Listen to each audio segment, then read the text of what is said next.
I remember the moment I decided to leave. The house was silent except for the hum of the refrigerator, but my thoughts were anything but calm. My wife, Annabelle, was out with her friends, or so she'd told me. That evening, a whispered rumor reached my ears, hinting at her betrayal.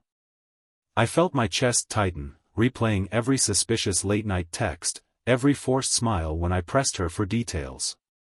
Though nothing was confirmed, my instincts screamed that something was gravely wrong. A kind of numbness overtook me, fueling a single goal: to vanish without explanation, leaving her behind. I packed a small bag, taking only essentials, a change of clothes, basic toiletries, and my wallet. As I zipped it shut, my heart pounded like a warning drum. The ring on my finger felt heavier than ever. I recalled the promises we once made under soft lights, pledging eternal honesty and devotion. Yet I could no longer ignore the widening gulf between us. Something had snapped inside me when I heard that rumor, and rational thinking vanished. All I knew was I couldn't face her until I uncovered the truth. Under cover of darkness, I slipped away from home. Driving aimlessly through quiet streets, I had no set destination. My emotions churned, a messy blend of anger, sorrow, and confusion. The city slept around me, unaware of my silent exodus. Eventually, I pulled into a roadside motel, its neon sign sputtering. Inside a cramped room with threadbare curtains, I tried to gather my thoughts. I replayed every conversation with Annabelle in recent weeks, searching for clues. She'd grown distant, cancelled plans often, and seemed lost in her phone. I told myself I needed proof, but even if the rumor was false, I'd lost trust in her. The damage was done. As dawn approached, I fumbled with my phone, reading old text threads between us. Her last message simply read, "Be home late," with no explanation. We used to share every detail of our days, but now I felt like a stranger locked outside her life. Exhausted, I managed a few hours of restless sleep. Morning light crept in through the dingy curtains, illuminating my uncertain future. A wave of guilt washed over me as I pictured Annabelle waking up, wondering where I'd gone. But anger flared again at the thought of her possible lies, fueling my resolve to remain hidden.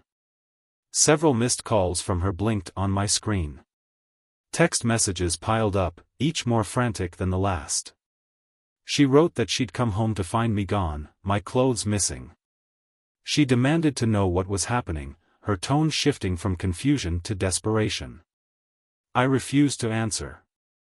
It felt cruel, but I needed space to think. Each beep from my phone made my heart clench. Part of me yearned to tell her everything, to demand the truth of whatever she'd been hiding. The other part urged me to remain silent, letting her panic in my absence. A day passed in that motel, my mind still tangled. I wandered nearby streets, hoping a walk might bring clarity. Instead, I imagined 1,000 scenarios: Annabelle crying on the couch, Annabelle angrily calling my friends, or maybe even Annabelle running to someone else's arms. The possibilities tormented me. I stopped at a cafe, sipping black coffee that tasted bitter on my tongue. People bustled around, unaware of my turmoil. A thought struck me: if I truly believed she betrayed me, why was I still thinking about her feelings? My confusion lingered, refusing to offer an easy way out. Late that afternoon, my phone buzzed with a new voicemail. Against my better judgment, I listened. Her voice trembled, pleading for answers. She said she didn't understand why I left, that she'd do anything to fix whatever was broken. She sounded genuinely afraid, her breaths catching as if on the verge of tears. I felt a pang in my chest, wrestling with compassion and suspicion. The rumor claimed she'd been seen flirting intimately with another man at a local bar, but I had no hard evidence. Still, that voicemail rattled me. Perhaps I needed to confront her face to face. I returned to the motel, uncertain of my next move. Inside the dim room, I realized how little I actually knew about her alleged affair. The rumor, passed through a friend of a friend, might be baseless gossip. Yet the emotional distance and secrecy seemed real enough. My rational side whispered that any adult conversation demanded more proof than hearsay. But my pride roared, she's hiding something. My phone lit again, a text from her, please, just talk to me. I exhaled shakily, deciding to remain silent a bit longer, testing her sincerity. The pang of guilt still stung. Night fell once more, and my eyes refused to close. Memories of our early years together flooded me. I recalled the day I proposed, a bouquet of daisies in hand, and the way her face lit up. I relived our first apartment, cramped but filled with laughter. We'd grown older, dealing with financial stresses and personal ambitions, but I never doubted our love, until now. I wondered if I was overreacting, letting a single rumor destroy what we'd built. Yet each time I considered returning home, a cold voice inside me reminded me of her odd behavior. I felt trapped. The next morning arrived with a sense of foreboding. My phone rang insistently, and against my plan, I answered. Before I could speak, Annabelle's voice poured out in frantic relief. She begged me to come home or meet her somewhere, anywhere, to explain why I'd left. I maintained a stony silence for a long moment, hearing her breath hitch. Then I told her that I'd heard something, a rumor suggesting she was unfaithful. She gasped, insisting it was false, swearing she'd never betray me. I wanted to believe her so badly. Yet, I said nothing more and hung up, leaving her sobbing. In the aftermath, I felt wretched. Her tears resonated with me, reminding me of how caring she could be. But the possibility of deceit lingered. I needed definitive answers. I decided to drive by our house, to see if she was home and maybe glean some clue. Upon parking discreetly, I saw no sign of her car. Anxiety gnawed at me. Where was she now? Maybe out searching for me? Or meeting someone else? The uncertainty twisted my insides. After a while I left, no closer to the truth. The tension spiked, overshadowing any fleeting impulse to forgive. By late afternoon, I received a text from a mutual friend, Lisa, urging me to talk to Annabelle. Lisa claimed Annabelle was hysterical, crying that I'd vanished without explanation. She described how Annabelle insisted there was no affair. The friend wanted me to confirm or deny the rumors swirling around. My frustration mounted. I didn't trust second-hand accounts. If Annabelle truly was innocent, I just upended our marriage based on speculation. The guilt flared again, colliding with a stubborn conviction that something wasn't right. I typed no reply to Lisa's message. Instead, I paced my motel room in turmoil. That evening, I sat on the edge of the motel bed, rereading old text messages between Annabelle and me. A sense of nostalgia warred with my suspicions. Her affectionate words felt sincere. Were we so disconnected that I missed obvious signs? Or was I destroying our relationship over a rumor planted by someone with ill intent? My phone chimed once more, an unknown number. Warily, I answered. A man introduced himself as Connor, claiming to be an acquaintance of Annabelle. He said he had information to share about the rumor. My pulse spiked, uncertainty hooking me. I told him to continue. Connor said Annabelle had been at a bar with friends but was never flirting or sneaking off with another man. He swore he'd witnessed the entire evening, that she was with a group celebrating a coworker's birthday. He insisted the rumor was a gross misinterpretation, likely started by someone who saw a friendly hug or laugh. I listened intently, torn between relief and skepticism. Could Connor be covering for her? Was he the other man? I demanded proof, but he only offered his word. The call ended, leaving me dizzy with uncertainty. Had I thrown away everything for nothing? Despite Connor's claim, the gnawing sense of betrayal wouldn't vanish. I'd seen her distant behavior, how guarded she'd been. It couldn't all be a misunderstanding. Or could it? Perhaps my own insecurities had twisted innocent gestures into something sinister. This possibility both comforted and terrified me. If she was innocent, I'd inflicted pain on both of us unnecessarily. The phone lit up again, Annabelle's name filling the screen. This time, I took a deep breath and answered, bracing myself. Her voice cracked as she said she knew I was staying at the motel. Someone had spotted my car. She begged for an in-person meeting. Though wary, I agreed. We settled on a neutral place, the little cafe a few blocks from the motel. I arrived first, heart pounding. Annabelle appeared moments later, her hair disheveled, eyes swollen with tears. She rushed over, ignoring curious onlookers. Before I could speak, she dropped to her knees beside my table, openly sobbing, pleading for me to come home. Heads turned, and embarrassment prickled my neck. I gently tried to lift her, but she clung to my hand. "Why won't you believe me?" she cried. My heart ached, seeing her desperation, yet my pride and anger lingered. Emotions roiled inside me, torn between pity and resentment. Finally, I convinced her to stand. She collapsed into the chair across from me, wiping her face.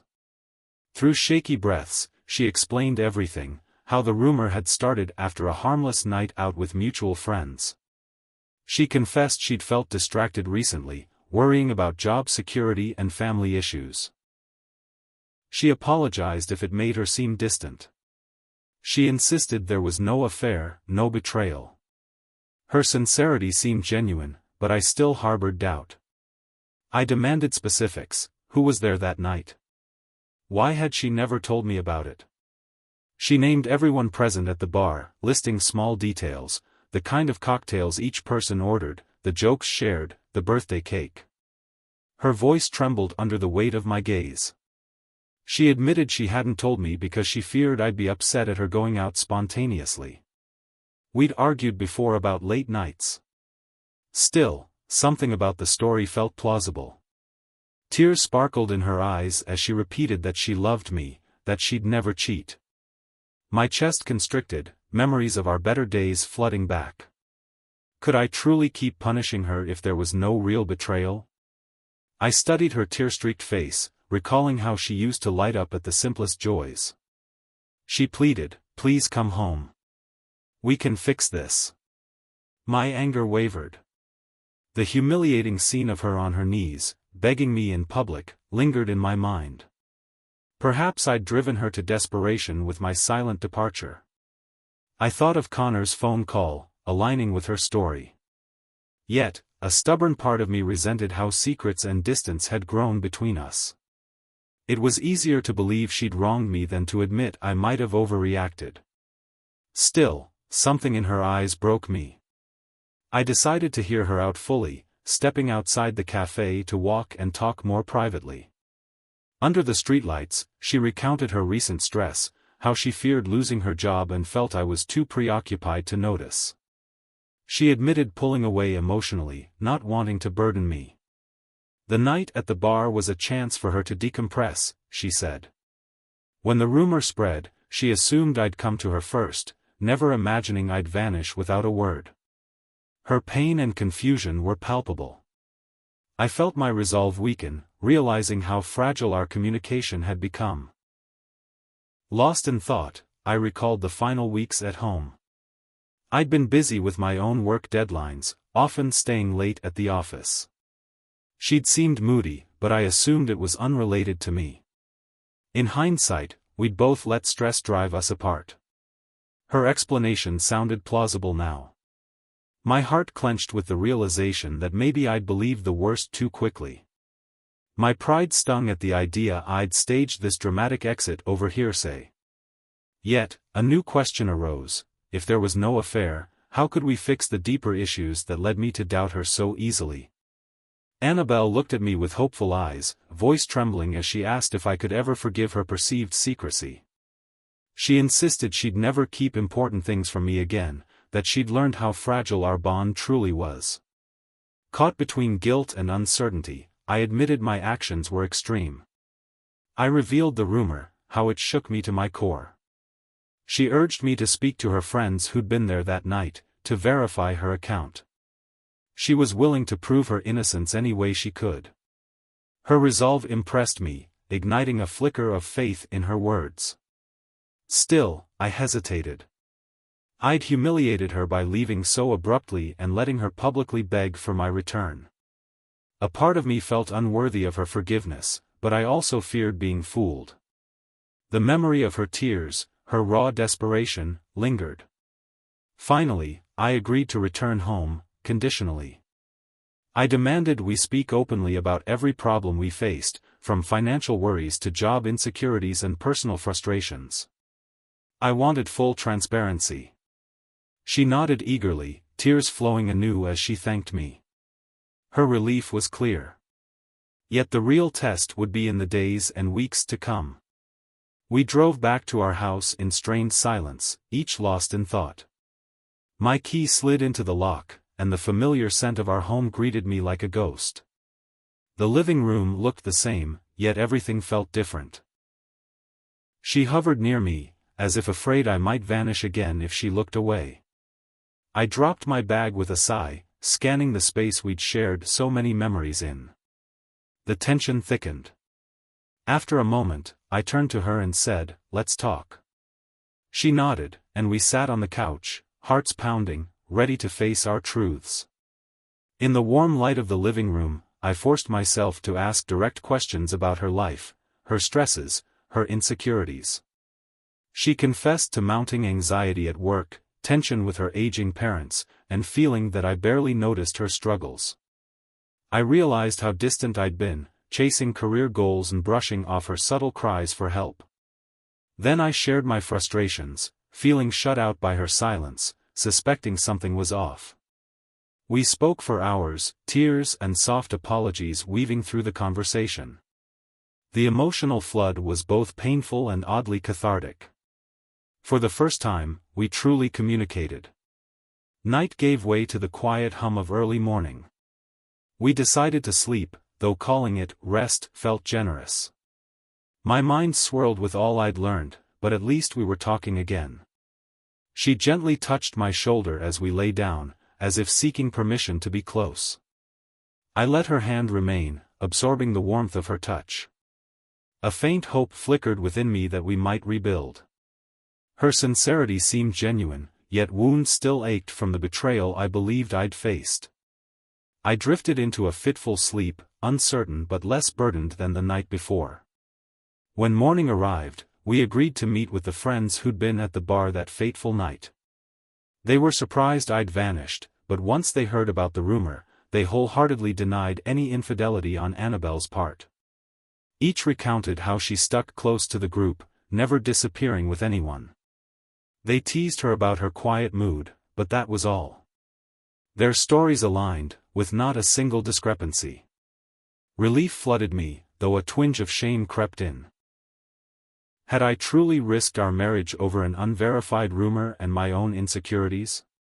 I felt both humbled and exposed. Afterward, Annabelle and I returned home in thoughtful silence. My anger had dissipated, replaced by a remorseful numbness. She seemed subdued, too, as though exhausted from the emotional roller coaster. Over coffee, I confessed my regret at hurting her. I apologized for vanishing instead of discussing my suspicions. She listened quietly, tears glistening again. Then she hugged me, a warm, trembling embrace that spoke volumes. We stayed like that, clinging to each other in silent acceptance. Words felt inadequate for the relief and sorrow coursing through us. We were far from perfect, but at least we were together.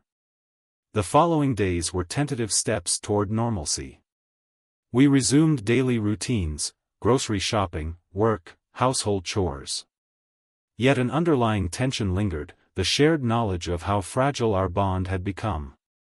I watched for any signs of lingering secrets, while she made conscious efforts to communicate better. We had honest conversations about her job fears, my career obsession, and how we'd let stress swallow our closeness. At times, we stumbled, triggering old hurts. But each argument ended in calmer, more constructive talks. Gradually, we found a rhythm that felt more genuine than before, as though a new intimacy was forming. One evening, I arrived home to find a candlelit dinner waiting. Annabelle confessed she wanted to surprise me, to show appreciation for giving our marriage a second chance. The sight of her shy smile and the flickering candles tugged at my heart. We shared a quiet meal, occasionally joking about our earlier meltdown, though the laughter was tinged with lingering regret. She took my hand across the table, apologizing yet again for all the worry she'd caused. I squeezed her fingers, acknowledging that I bore responsibility too. Our eyes locked, a silent promise passing between us to cherish honesty moving forward. That night, I found myself unable to sleep, haunted by the memory of her begging on her knees. It was a humbling image, one that underscored how far things had spiraled. We'd once been a carefree couple, dreaming of a bright future. Now, we were two battered souls piecing our marriage back together. In the darkness, I voiced my lingering fears. She rolled over, rested her head on my chest, and whispered reassurances. She vowed to never keep me in the dark again, urging me to confront doubts rather than flee. I stroked her hair, wishing I'd done so earlier. As the weeks passed, we scheduled counseling sessions, believing an impartial professional might help us untangle our conflicts. The therapist encouraged open discussions about trust and communication. We unearthed buried resentments, her feeling overshadowed by my work ambitions, my frustration at her withdrawal during tough times. It wasn't easy, but each session peeled back another layer. Sometimes tears flowed, sometimes we argued, but gradually we discovered a path to mutual understanding. The therapist highlighted how quickly misunderstandings could escalate in a vacuum of communication. We left those sessions feeling hopeful, if emotionally raw. But hope was enough for now. In time, I gathered the courage to confess my deepest regret, that I'd believed a rumor over my wife's word. The therapist guided us through the impact of such mistrust.